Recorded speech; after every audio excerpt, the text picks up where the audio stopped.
تفاعل كبير في مواقع التواصل الاجتماعي مع شائعات تم تداولها بشكل كبير دون توضيح، وتتعلق أنه نجم زهور الدم باريش باكتاش سينفصل عن المسلسلات اليومية، وتحديدا عن مسلسل زهور الدم، وراح يشارك بمسلسل أسبوعي مع الممثلة الجميلة هاندا أرتشير.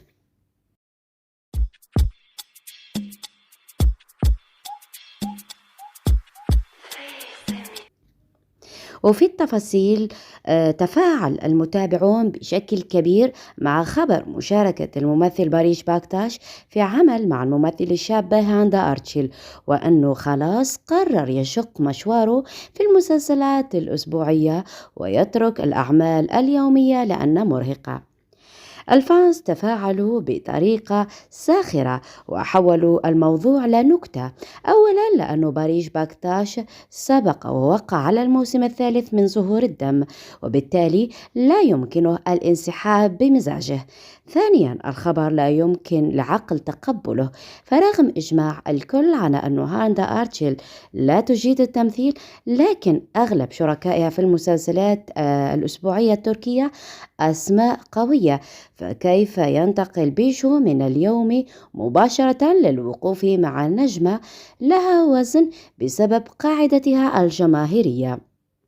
والظاهر الذي روج لمثل هذه الخزعبلات ليس له أي إلمام بالمجال الفني التركي، وأن الأسماء اختلطت عليهم، لأنه هاندا أرتشيل جمعها تصوير فيلم مؤخرا مع باريش، لكن ليس باكتاش وإنما باريش أردوتش، وتم الانتهاء منها وهم في مرحلة المونتاج.